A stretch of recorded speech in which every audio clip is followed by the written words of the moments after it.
This is Andrew Klavan on The Culture. As an internationally famous, physically attractive observer of world events, I frequently receive mail from lesser, more gnome-like pundits saying, "Klavan on The Culture, how can we attain even a fraction of a % of your excellence?" Unfortunately, I don't always have time to answer the calls for help from these sad, largely irrelevant little people. What between rushing from a high-powered political conference to a Hollywood screening or an assignation with a Twitter follower who swore she was 18. But since some of you PJTV viewers watching in Greyhound stations and church basements across America might yourselves be aspiring opinion mongers, I thought I'd take a moment out of my busy schedule to lay out 3 simple rules for wannabe pundits. Rule 1. When trying to predict the political future, it's always important to consider all the possible meanings of whatever facts you already have. Failure to follow this rule can lead you into serious error, as in this comment made by New York Times columnist and make-believe conservative David Brooks when he was reminiscing about a 2005 meeting with then-Senator Barack Obama.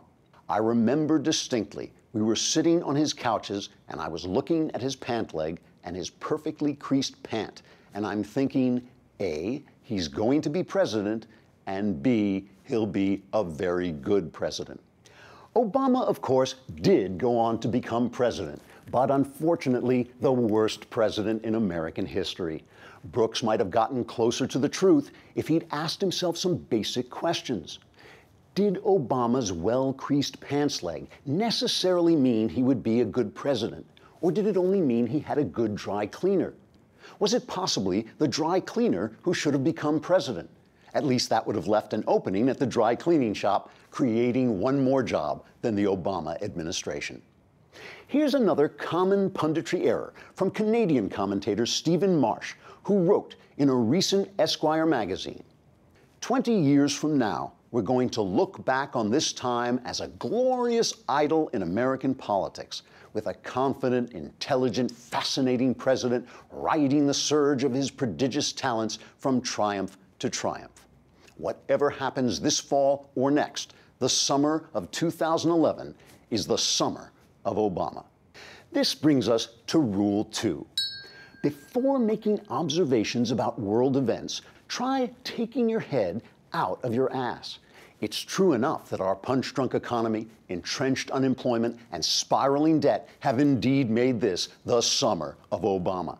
But if Marsh was really searching for a glorious idol, he might have looked around at his own Canadian homeland, where un-Obama-like cutbacks in government spending and debt over the last 15 years have made the economy stronger than that of the U.S.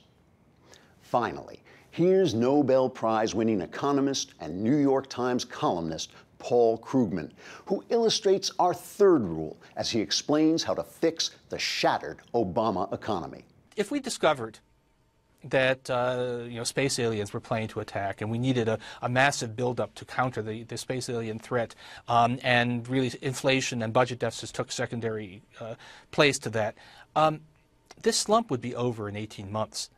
Rule 3. Don't let Paul Krugman get anywhere near you, or your family, or the economy. This is Andrew Klavan on The Culture.